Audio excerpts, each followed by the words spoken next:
was very requested, and recently some of you guys reminded me that this was on the list for quite some time, and I know I'm getting slowly to each one of them. I've been trying to do mostly a request since I started receiving them, but as you can probably tell, it does take me quite a bit to do that research on these videos and then kind of to put it into my own words and try to make sense and explain things in a way that it's more my style and not so much something that you would read in a magazine or in a newspaper or in a book. As always, this is an ASMR channel that also combines true crime cases. If you do not care for ASMR, I have a podcast. It's called The Mystery Theory. And there I cover different cases that I cover here in the channel, and they're not ASMR. So if you don't care for ASMR, you can check that out. Otherwise, you can exit out of this video because it will be whispered from start to finish. Honestly, just between you and I, this disclaimer is getting kind of old. I'm kind of boring myself with the same disclaimer, but I feel like even though I give this disclaimer every single time, I get a comment asking why I'm whispering. I get it. At least once a day, I get that comment, and I'm like, I'm not gonna explain ASMR, but you know what I mean. I kind of told you from the beginning that it will be whispered, so if it's weird, just exit out of the video, right? So I don't know for how long I will continue to give this disclaimer. Honestly, I am kind of ready to give up on it. I will still get the same questions, so regardless. Okay, that was my little rant for today. Now, as always, thank you very much to everyone on my Patreon page. If you're interested in supporting my channel, or if you want to see extra exclusive content, I will have a link to my Patreon page, and you can choose the tier that you want for, the different levels and amount of videos that you can get depending on what you choose to get. So, thank you, and Carrie, Demi, Emmy, Josie, Lindsay, Mary, and Tammy. You guys are amazing. Thank you so much for continuing your support. It really means a lot, and you're always in my mind. Every time I create a video, I keep you guys in my mind. So thank you, thank you, thank you. Now, let's go with Jeffrey. I am going to do it in 2 parts because I don't want to leave out any of the victims of this guy.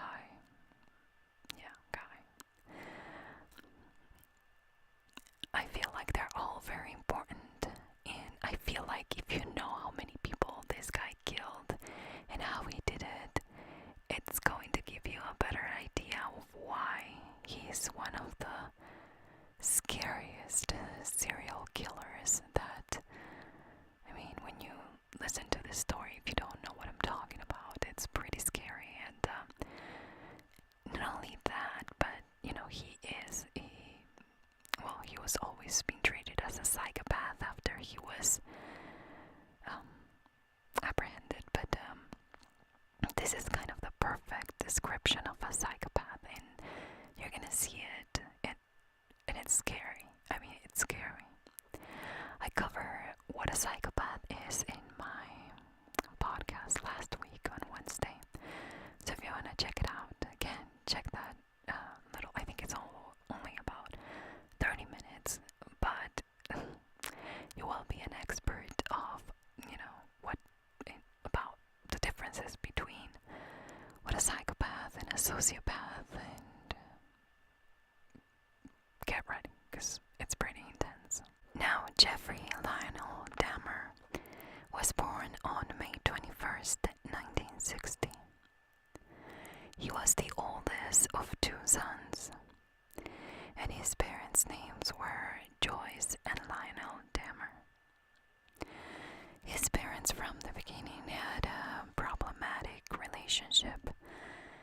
They loved their kids, but they kind of neglected them because of how much they were fighting with each other. Some say that even though they loved their kids, they just didn't show any signs of affection or love to them. Just so you have a better idea, his father was always running studies in chemistry at Marquette University, and he spent most of his time away, while the mom dealt with her own demons. I mean, she had an addiction to tranquilizers, and she always was trying to get into an argument. I mean, she was argumentative, and she was always seeking for attention.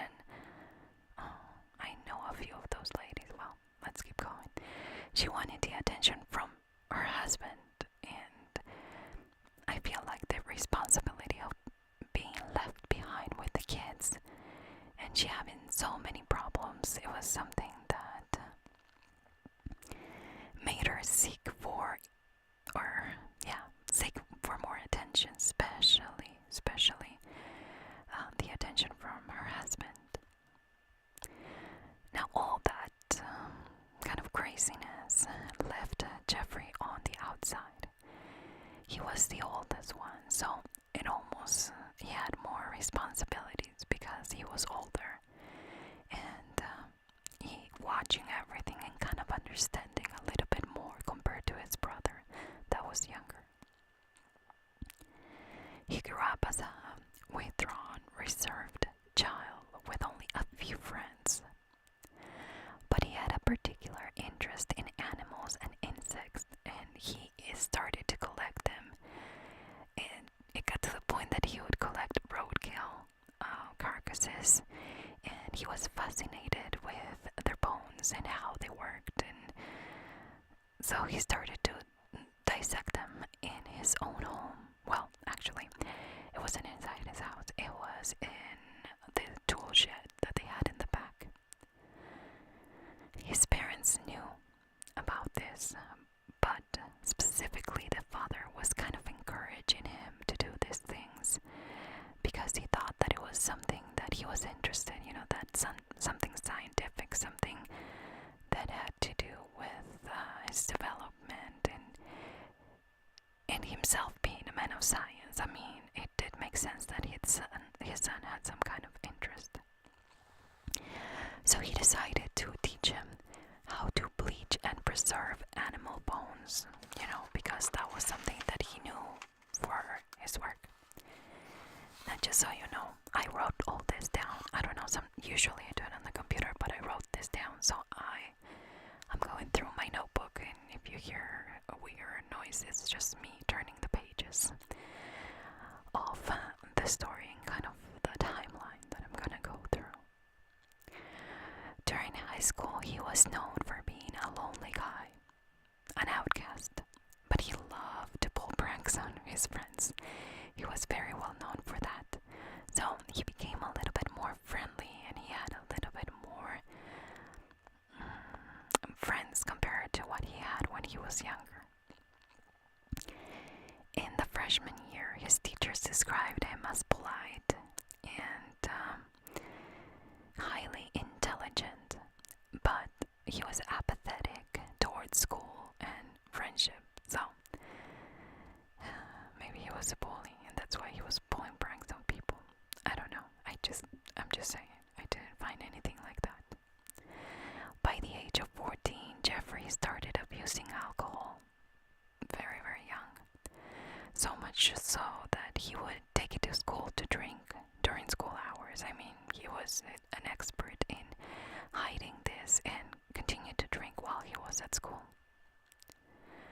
By that time, he also figured out that he was gay and began to have dark sexual fantasies about domination and assaulting an unconscious person, which, by the way,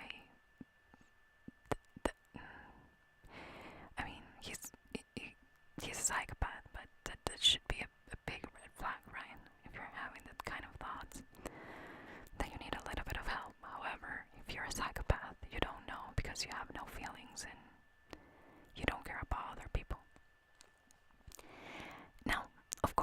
young too, but to top all of that off, he also added his dissection obsession to those fantasies. So he was not only thinking about these things, he was also thinking that he would incorporate his dissection addiction to this. Okay. One day he decided to act on it. So he hit a baseball bat and he wanted to attack this guy. He was a male jogger. He wanted to leave him unconscious and then sexually assault him. He couldn't do it. I couldn't find the reason why he couldn't do it, but that was his first recorded desire to start doing this or acting on those thoughts that he was starting to have.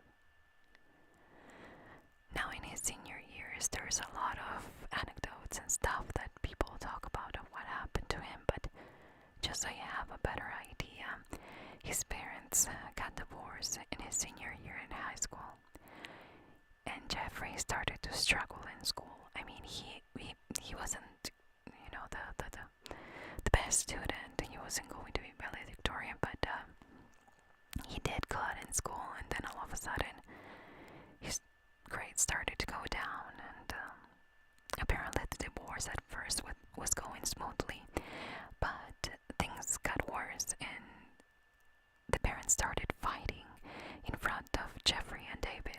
David is his little brother. So his dad decided that in order to avoid all that he was going to leave, and he was going to go live in a hotel while they figure things out, and of course figure things out about the divorce because they knew that they wanted to get a divorce. So just before Jeffrey graduated in May of 1978, the father left and the divorce was kind of final. I mean, they were separated from each other. He then turned 18, and Joyce, his mom, got custody of David and moved with relatives to Wisconsin, leaving him behind. I don't get it, but okay. On June 18th, 1978, he was living in the family home alone. The dad left, the mom left, and he was there. I wonder who paid the bills and stuff, but he was living there, so he decided to pick up an 18-year-old boy, and his name was Stephen Hicks. This guy was hitchhiking to a concert, and Jeffrey told Stephen that they should stop at his house to drink before going to the concert. When Stephen tried to leave, Jeffrey hit him unconscious with a 10-pound dumbbell and strangled him to death.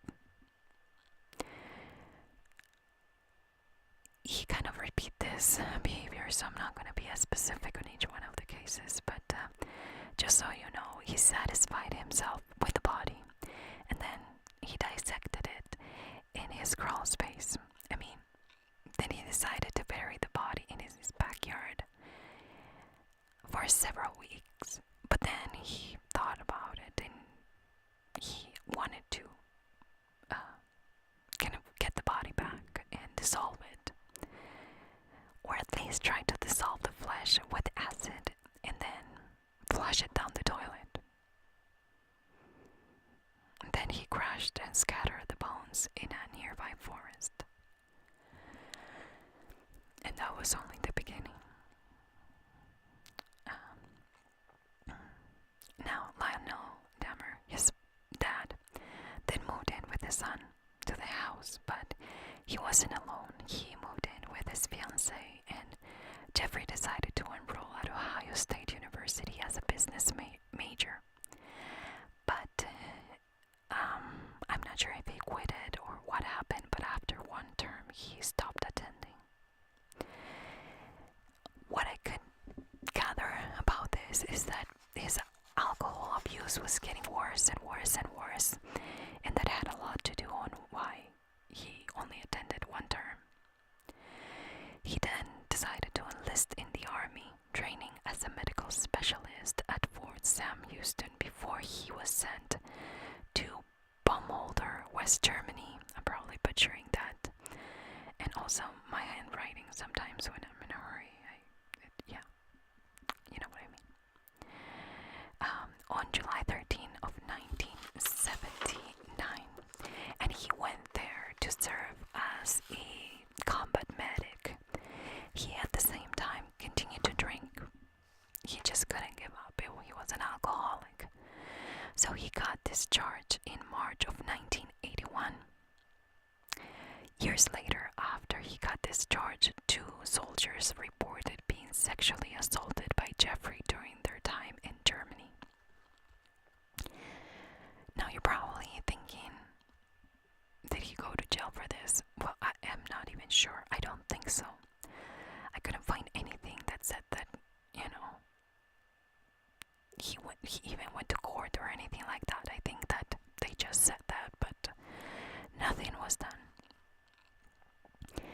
He returned to the U.S. on March 24th, 1981, and Jeffrey didn't want to kind of face his father and kind of be a fail because, he tried the army, he tried to go to school, and he felt like a failure. And I'm sure that his dad, being a guy who, had a career and everything, maybe gave him a hard time. I don't know. It doesn't really say if that was the reason or if it was just a shame of coming back home. So instead of going back home with his dad, he moved to Miami Beach, Florida, and he moved into a motel and started to work in a deli. Now again, it doesn't specify why, but because of his alcohol problem, he was evicted from the motel. But he still had his job, so he decided to stay in Miami Beach and sleep at the beach, actually. He finally then gave up. I mean, it was hard for him, and apparently he wasn't doing what he wanted to do, so he moved in back with his father and stepmother.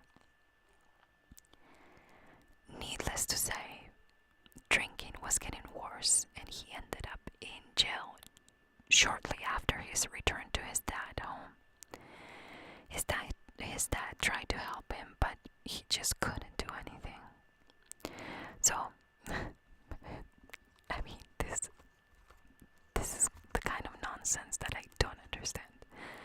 So, since he couldn't help him, he decided to send Jeffrey to his grandma's house in Wisconsin.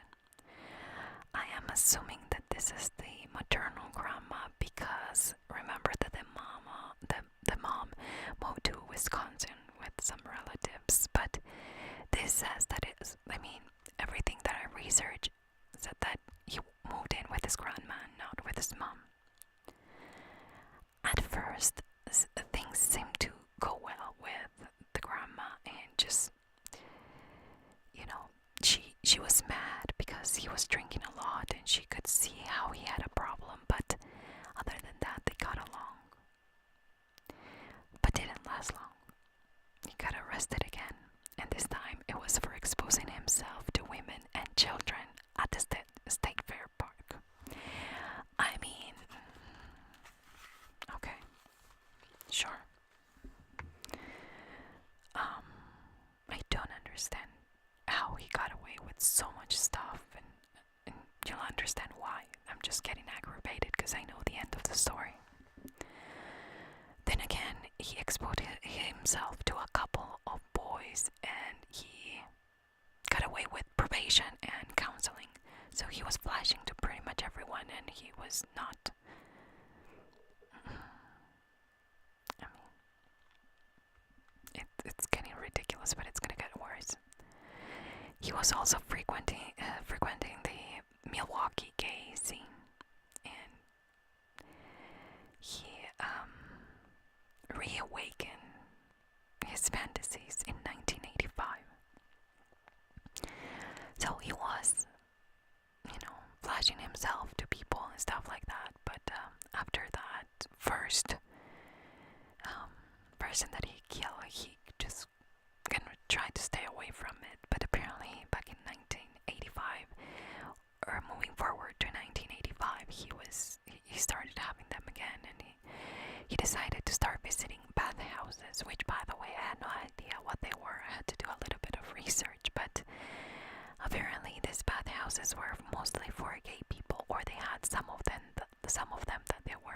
exclusive, or they were very well known for gay people going there. And he got some company, and apparently he had some kind of I don't want to say relationship, but maybe encounters. But he wasn't happy on how everything was going, so he started to use drugs. That was his answer to his problem in 1986. And the combination of the drugs, the alcoholism, and his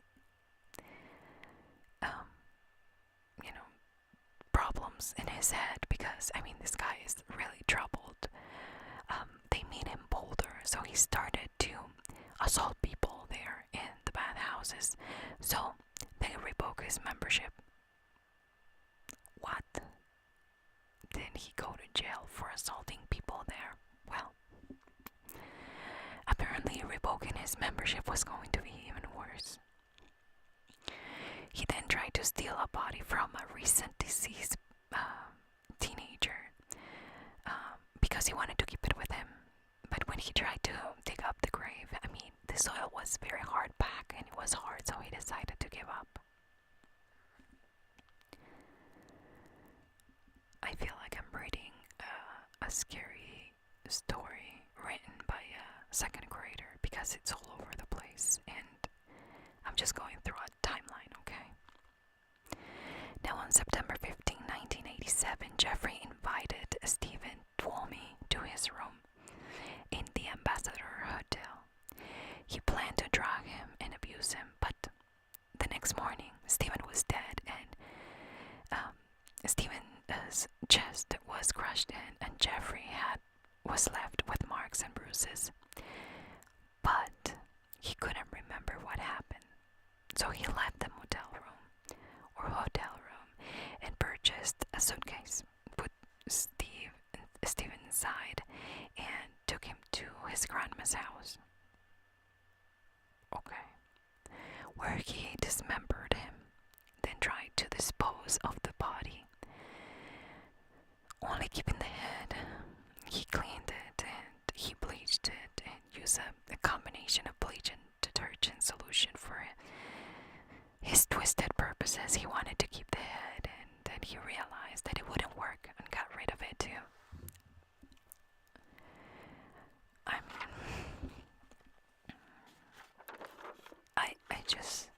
I think that what is bothering me the most is that most of this doesn't make sense.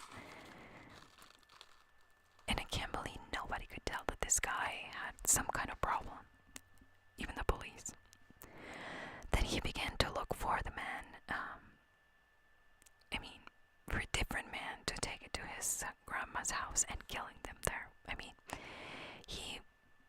He just thought, well, I can do it, I can get away with it, doing it here at my grandma's house. So his next victim was a 14-year-old prostitute named James Doug Stater, I think.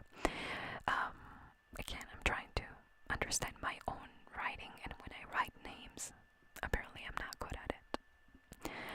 Now he took him to his grandma's house, and then he drugged him and strangled him. Kind of repeat himself. Then he hid the body in the cellar for a week before disposing of it.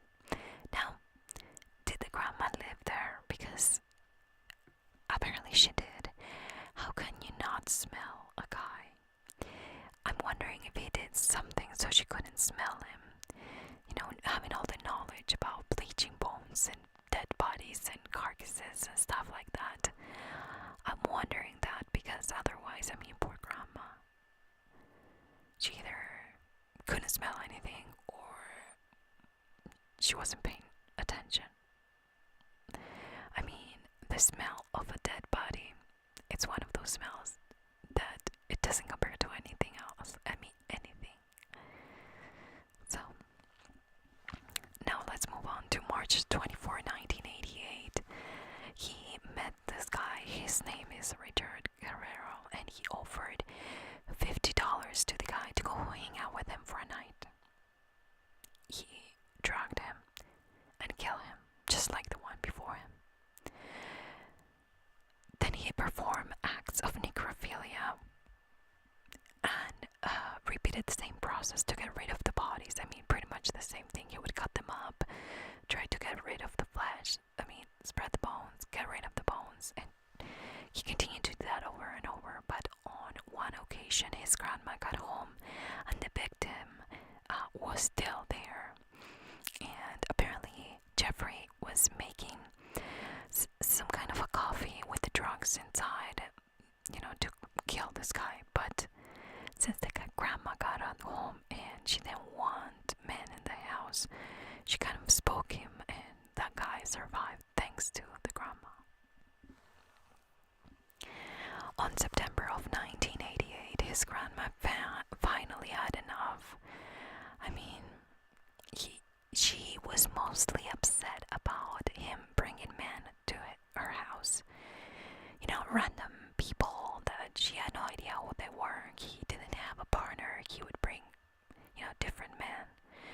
And, she also said there that she couldn't take the terrible smell from the basement and the garage. So she finally kicked him out. He found an apartment, and only one day after moving into the apartment, guess what? He got arrested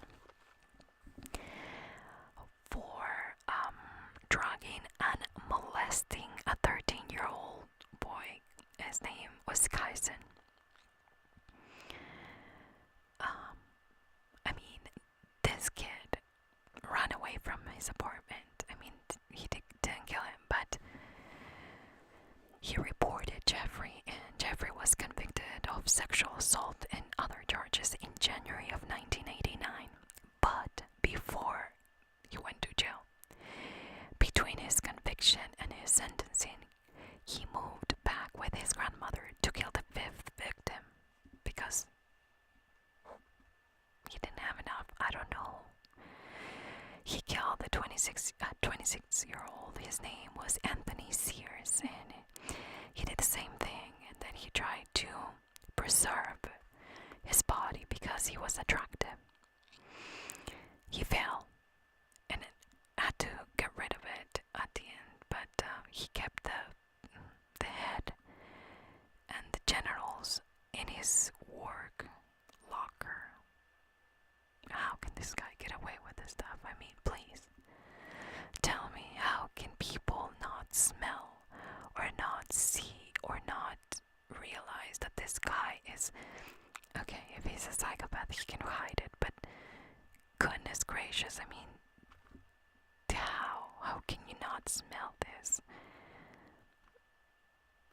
How can you not? Okay. In May of 1989, okay, by the way, now you can see how sick this guy is. I mean, he kept the head and the genitals. In May of 1989, Jeffrey was sentenced to 1 year in prison and 5 years probation. Now, he could keep his job where he was keeping the genitals and the head. And as far as I could understand, apparently he would still go to work and then go back to jail, because that's what I'm assuming, that he got to keep his job while he was in jail. This guy was drugging and molesting kids, and this is, it's like a slap in the wrist, like, don't do that again. It doesn't really make sense. But what doesn't make sense either is that after 10 months he was released with parole. I mean, he got out on parole. He then found an apartment close to his work, and within a week he found and killed his 6th victim, a 32-year-old guy, and his name was Raymond Smith. Again, he lured him in with some money and again, he would either invite them to spend the night with him for $50, or he would ask them to go and pose in nude pictures. And that's how he got all of his victims, or mostly all of them. The first one was the concert, but the rest are all kind of taken to his house for that purpose.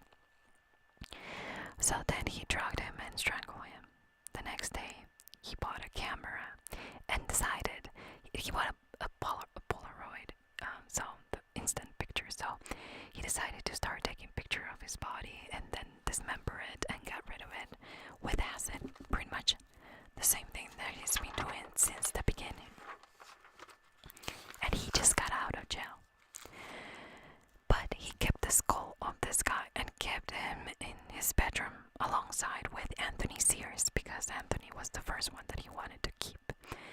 And at first, he was at his locker at work, but now he decided to keep them as trophies in his room. So when you wake up in the middle of the night to go to the bathroom, that was the first thing that he saw. On June 14, 1990, he murdered an acquaintance. Now, he moved on to somebody who was close, a 27-year-old guy, and his name was Edward Smith. He drugged the guy and strangled him like he did to the rest, and then he decided to freeze his body. He had a why. I just think that knowing that he froze the guy's body, it's enough for me. 3 months later, Jeffrey met 22-year-old Ernest Miller, and he offered $50 to let him listen to his heart. Which, by the way, don't do that. Who would want to listen to your heart and pay you $50? No, he agreed, and he tried to drug him, but failed. So, he slashed his throat instead to keep him quiet. He then took pictures of the guy and dismembered the body. He kept some bones, some portion of his flesh and heart, because he decided he was going to eat them. He also kept and painted his skull. He was getting weirder by the minute. And I'm calling him weird because the other word, sometimes people misinterpret that word. Now his next victim was a 22-year-old guy, and his name was David Thomas. He lured him into his home to take pictures and pay him for them. Apparently, again, the $50. He later confessed that he wasn't attracted to this guy, David Thomas, but killed him anyways to avoid a bad reaction because, he just didn't want the bad reaction, apparently. Then he took pictures of him and got rid of the body per usual. After this, Jeffrey couldn't lure any more victims for a while, okay, because he's gonna get back to it. And at this time, while he couldn't lure any more people to his apartment, he suffered from suicidal thoughts and depression. That's where I'm gonna leave part 1 today, and I will do part 2 and share it with you next Monday.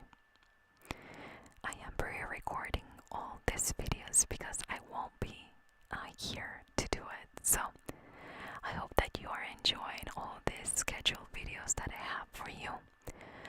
I would have hated to leave you with no videos while I was away, and even though I will be on vacation and also doing some kind of work that I have to do, I just want you to know that I will be working on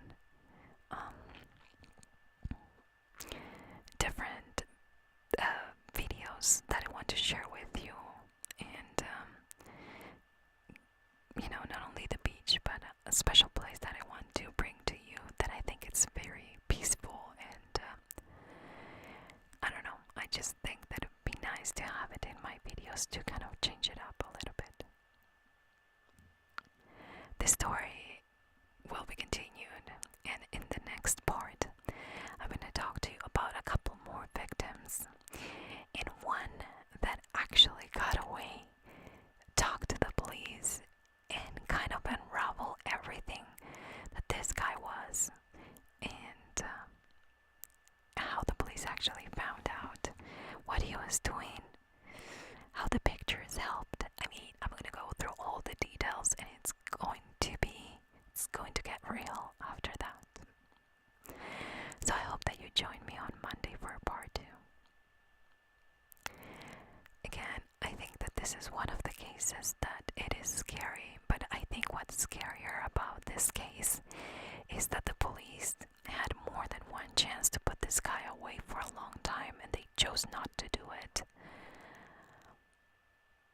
I don't want to get into race or debates on that because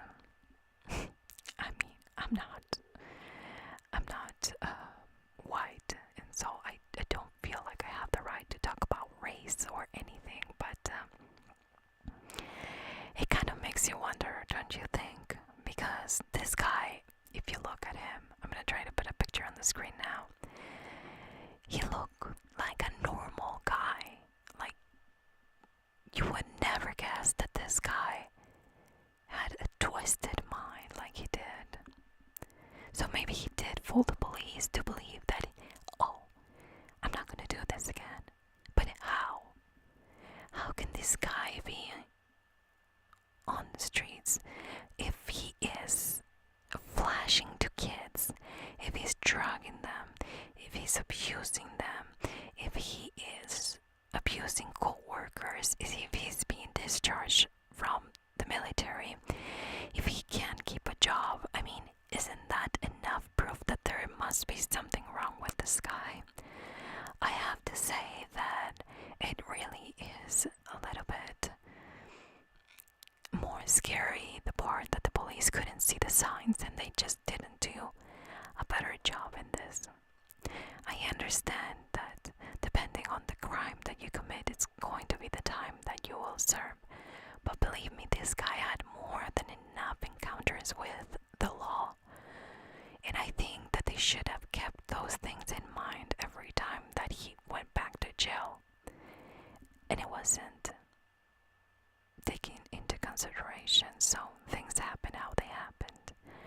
And a lot of these boys that might have been not understood at the time because they were gay, or they identified themselves as gay, and they were trying to find a companion in a way that maybe wasn't the healthiest. Maybe, some of them were prostitutes or whatever the case may be. Nobody deserves to die.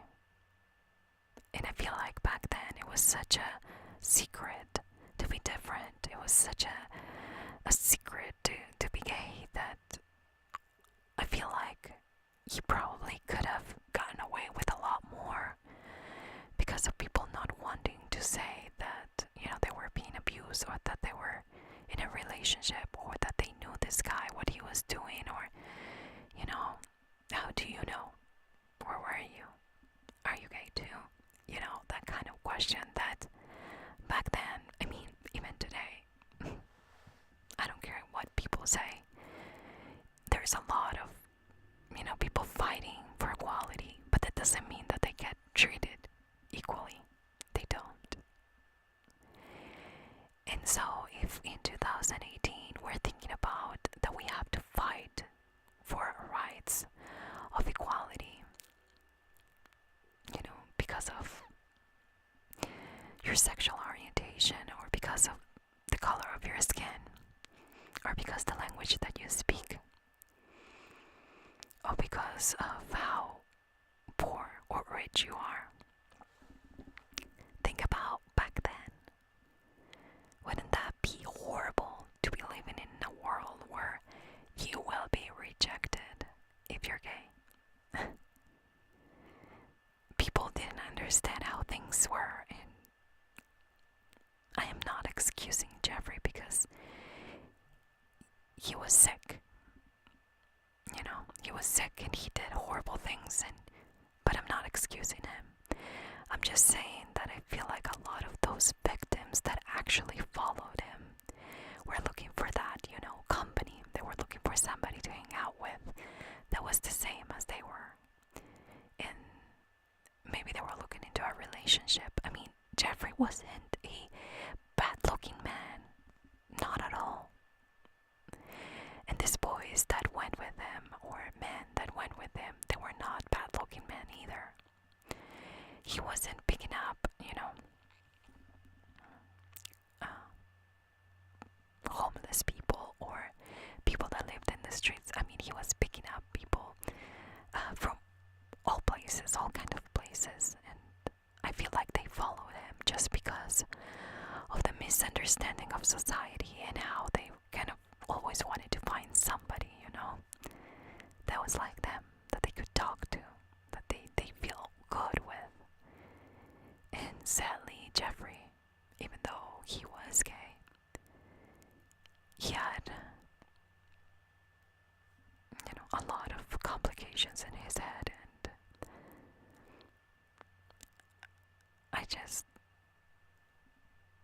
I just don't understand how nobody could see it. I don't understand how you can have a brother and not see it. How can you have a son and not see that something is off? I'm not saying that you should know that your son is killing people. I'm just saying something is off. And maybe the parents just didn't see it. But when he moved with his grandma, when he was working, his co-workers, I just feel like he being a psychopath, he was able to fool everyone and get away with it. But he was preying on the vulnerable people, which makes it 1,000 times worse. These guys were not kids. Well, some of them were, but nobody deserves to die that way. And again, I'm gonna let you go. But I thought that I should share what I think about the case up until today. Thank you so much for being there. And I'm losing my voice, so I will be back on Monday with part 2 and final part of the Jeffrey Dahmer story. The Jeffrey Dahmer story, it sounds so corny. Case, maybe. It just, let's leave it at that. Thank you. And if you want to share your thoughts about this case,